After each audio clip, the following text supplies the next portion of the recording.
pada tanggal 8 Mei 2025, dunia menyaksikan pertemuan dua pemimpin berpengaruh di Moskow. Presiden Tiongkok Xi Jinping dan Presiden Rusia Vladimir Putin memilih tanggal simbolis untuk pertemuan mereka. Tanggal tersebut bertepatan dengan peringatan 80 tahun kemenangan atas Nazi Jerman dalam Perang Dunia II. Latar belakang peristiwa bersejarah ini menambah bobot diskusi mereka. Pertemuan tersebut merupakan bukti ikatan yang semakin erat antara Tiongkok dan Rusia. Kedua negara memiliki sejarah yang rumit. Namun, dalam beberapa tahun terakhir, mereka telah menemukan titik temu. Kepentingan bersama telah mendekatkan mereka. Pertemuan ini merupakan kesempatan untuk memperkuat kemitraan mereka. Para pemimpin bertujuan untuk menunjukkan keselarasan mereka dalam isu-isu global utama. Kerjasama ekonomi, koordinasi militer, dan kebijakan luar negeri semuanya ada dalam agenda. Pertemuan tersebut juga menyediakan platform untuk membahas masalah bersama. Kedua negara merasa semakin tertantang oleh Barat. Pertemuan ini bukan hanya simbolis. Ini adalah langkah strategis oleh Tiongkok dan Rusia. Pesannya jelas, dunia sedang berubah, era baru sedang dimulai, dan kedua negara ini siap untuk membentuknya bersama. Kemitraan Tiongkok-Rusia berakar kuat dalam sejarah. Kedua negara muncul dari bayang-bayang Perang Dunia II dengan pengalaman bersama. Mereka menyaksikan kehancuran akibat konflik. Mereka memahami pentingnya kerjasama internasional, dan mereka mewaspadai dominasi Barat di panggung dunia. Kemenangan atas Nazisme pada tahun 1945 menandai titik balik dalam sejarah. Kemenangan tersebut membentuk tatanan dunia baru. Tetapi dalam beberapa dekade terakhir, Tiongkok dan Rusia berpendapat bahwa tatanan ini telah runtuh. Mereka melihat Amerika Serikat dan sekutunya berusaha mempertahankan hegemoni mereka. Baik Tiongkok maupun Rusia percaya pada dunia multipolar. Mereka membayangkan dunia di mana kekuasaan terdistribusi lebih merata. Mereka melihat diri mereka sebagai pemimpin dalam melawan dominasi Barat. Kemitraan mereka merupakan tantangan langsung terhadap tatanan global yang ada. Visi bersama ini adalah landasan hubungan mereka. Visi tersebut membentuk strategi ekonomi, militer, dan diplomatik mereka. Ini adalah kemitraan yang lahir dari kebutuhan, didorong oleh keinginan bersama untuk membentuk kembali dunia. Pertemuan di Moskow menghasilkan kesepakatan konkret antara Tiongkok dan Rusia. Hubungan ekonomi diperkuat, kesepakatan energi baru ditandatangani, dan rencana untuk peningkatan kerjasama militer diumumkan. Kesepakatan ini mencerminkan kedalaman dan luasnya kemitraan mereka. Energi adalah bidang utama kerjasama. Rusia adalah produsen energi utama. Tiongkok adalah konsumen energi yang besar. Kesepakatan pipa gas baru menjadi pusat pertemuan Moskow. Pipa ini akan semakin mengikat kedua ekonomi. Kerjasama militer juga meningkat. Latihan dan patroli militer bersama menjadi lebih umum. Kegiatan ini membangun kepercayaan dan interoperabilitas antara angkatan bersenjata mereka. Mereka juga mengirimkan sinyal kekuatan ke Barat. Di luar perjanjian khusus, pertemuan tersebut menegaskan kembali tujuan kebijakan luar negeri bersama kedua negara. Kedua negara menekankan komitmen mereka terhadap piagam PBB.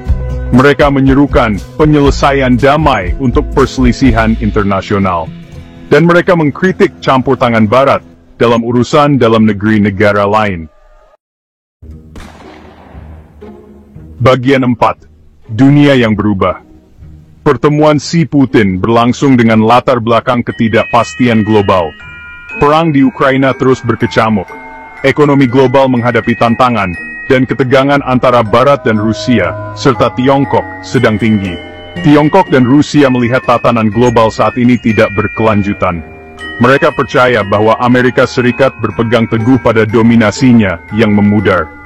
Mereka menunjuk perang di Ukraina sebagai contoh jangkauan Barat yang berlebihan. Kedua negara juga prihatin dengan kebangkitan kembali neonazisme dan militerisme. Mereka memandang ideologi-ideologi ini sebagai ancaman bagi perdamaian dunia. Mereka telah berjanji untuk bekerja sama untuk memerangi tren berbahaya ini. Pertemuan di Moskow merupakan sinyal yang jelas bahwa Tiongkok dan Rusia siap untuk menantang Barat. Mereka tidak lagi puas dengan status quo.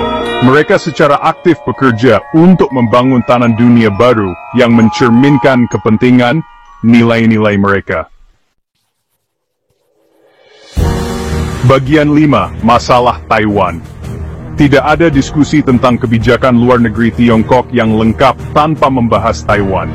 Negara kepulauan ini memegang posisi yang unik dan kontroversial dalam lanskap global. Tiongkok mengklaim Taiwan sebagai wilayahnya sendiri, pendirian yang ditentang keras oleh Taiwan sendiri dan sekutu baratnya. Masalah Taiwan adalah titik gesekan utama antara Tiongkok dan Barat. Amerika Serikat telah lama memberikan dukungan militer kepada Taiwan. Kebijakan ini telah membuat marah Tiongkok. Beijing melihatnya sebagai campur tangan dalam urusan dalam negerinya. Selama pertemuan Moskow, Putin menegaskan kembali dukungan Rusia untuk kebijakan satu Tiongkok.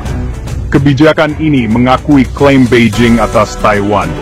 Ini adalah sinyal solidaritas yang jelas dengan Tiongkok dalam masalah sensitif ini. Pernyataan bersama yang dikeluarkan setelah pertemuan mengutuk setiap tindakan yang dapat meningkatkan ketegangan di Selat Taiwan. Pernyataan tersebut menyerukan penyelesaian damai untuk masalah ini. Namun, pernyataan tersebut juga menjelaskan bahwa Tiongkok dan Rusia bersatu dalam penentangan mereka terhadap kemerdekaan Taiwan.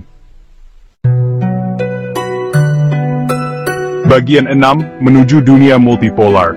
Inti dari kemitraan Tiongkok-Rusia adalah visi bersama untuk dunia multipolar. Visi ini sangat kontras dengan dunia unipolar yang muncul setelah Perang Dingin. Di era itu, Amerika Serikat adalah satu-satunya negara adidaya. Tiongkok dan Rusia percaya bahwa momen unipolar telah berakhir. Mereka berpendapat bahwa dunia menjadi semakin multipolar. Kekuatan yang sedang muncul seperti India, Brasil, dan Indonesia menuntut suara yang lebih besar dalam urusan global. Dunia multipolar yang dibayangkan oleh Tiongkok dan Rusia adalah dunia di mana kekuasaan terdistribusi lebih merata. Tidak ada satu negara atau blok negara yang akan memegang dominasi absolut. Sebaliknya, tata kelola global akan didasarkan pada kerjasama dan dialog antar negara berdaulat. Visi ini menarik bagi banyak negara di dunia berkembang. Mereka melihatnya sebagai cara untuk melepaskan diri dari dominasi Barat. Mereka menyambut baik prospek tatanan global yang lebih adil dan merata. Bagian 7. Kesimpulan, era baru dimulai. Pertemuan antara Xi Jinping dan Vladimir Putin di Moskow adalah momen penting. Pertemuan tersebut menggarisbawahi kekuatan dan ambisi yang berkembang dari kemitraan Tiongkok-Rusia. Lebih penting lagi, pertemuan tersebut menandai dimulainya era baru dalam hubungan internasional. Tatanan dunia lama runtuh. Momen unipolar memudar ke dalam sejarah. Sebagai gantinya, dunia multipolar sedang terbentuk.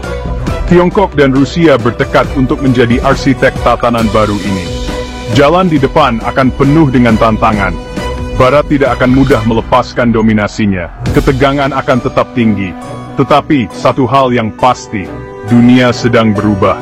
Dan kemitraan Tiongkok-Rusia akan menjadi kekuatan utama yang membentuk masa depan.